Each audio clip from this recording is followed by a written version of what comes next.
Эта картина вызывает у меня очень противоречивые эмоции. С одной стороны, мы тут видим женщину, она сидит и молится. Это очень чистая и красивая женщина, и смотря на нее, мне сразу хочется сказать, что при этом она очень какая-то покорная. Вот. И у меня эта картина вызывает именно ощущение вот принятия какого-то, но и одновременно какого-то внутреннего отторжения, потому что в нынешнее время женщины, не такие покорные. Вот. Вот данная картина «Тройной портрет короля Карла III» у меня вызывает очень такие глубинные чувства, потому что на картине мы видим три стороны одного и того же человека. То есть для меня это ассоциируется с каким-то выбором, может, с какими-то сложностями, потому что человек, он показывает совсем вот разным. То есть кто-то видит одну его сторону, кто-то другую. И мне кажется, что эта картина, она должна вызывать такие эмоции, ну и вызывает у многих людей, потому что многие люди находят в этом себя. И я думаю, что как раз то, как автор передал это настроение, то есть то, как он с разных ракурсов рассмотрел одного и того же человека, показывает то, каким разным человек может быть. То есть о том, насколько мы многогранны.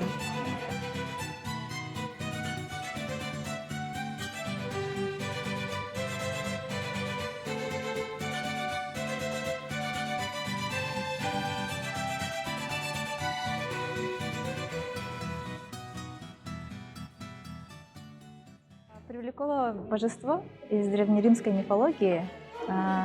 Он в современном искусстве встречается в фильмах «Хроники Нарнии». А еще есть какой-то фильм, там и прямо в самом названии Фаунди, покровитель лесов, полей и так далее. И есть такой факт, что его голос слышится через шелест листьев. И тут автор, по-моему, поэтому изобразил листья, имея в виду этого, да?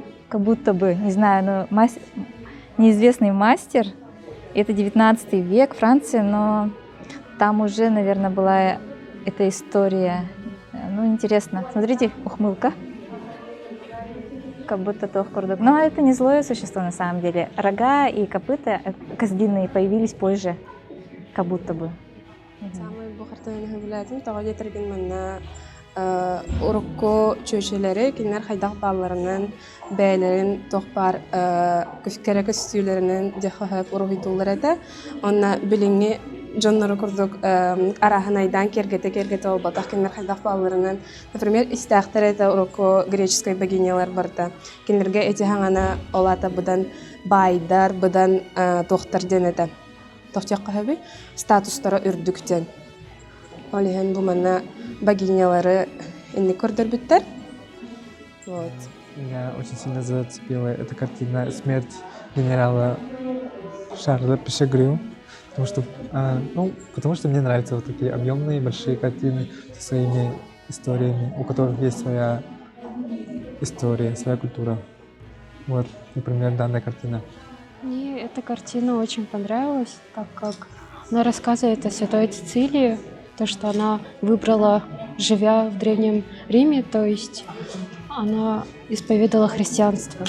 И художник показал этим синим оттенком то, что она была чиста. То есть она выбрала обет безбрачия. И то, что вот рядом с ней ангел, говорит ее о святости.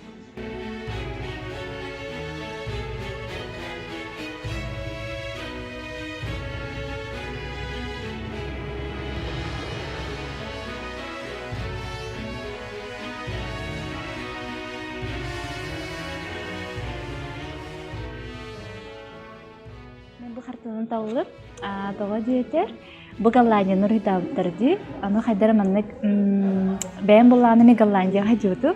Орын бұл қайдары маннық, қырын барамын қайдары маннық, сырыгын қайдары маннық ремесло, үй деген маннық қайда кәлдәхіп. Оны қайдары маннық, жөй бағайы күннәғі, бұлтын күнәйі маннық болар, түгені ұрғыдадықтырды қартығынаға.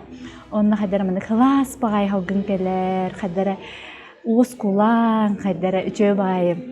Бұл қалабыр бөтүйік кейін тұрарды, бөтүйік қағыта деревне халқына кәлер. Орин хайдара хевлядым ай бұл қартынаны.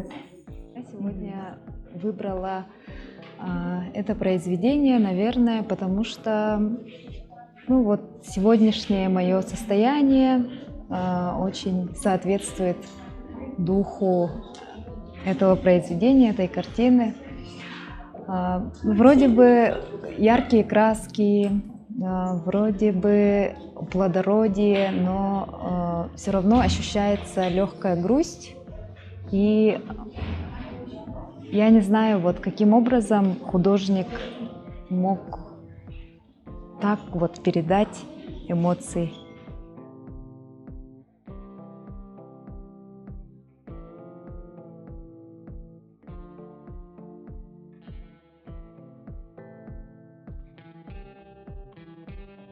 В этом картине о том, какой легкостью изобразил художник нимф и Купидона. Какие цвета на этой картине и куст роз.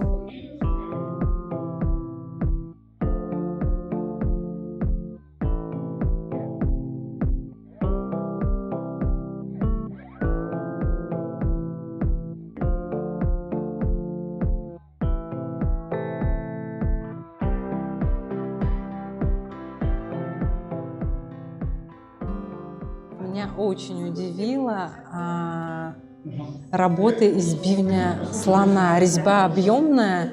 Вот самое интересное, которое меня впечатлило, это 7 и 8. Первая половина 20 века Китай, декоративная, вот она получается, да? Декоративная работа, шар в шаре дракона.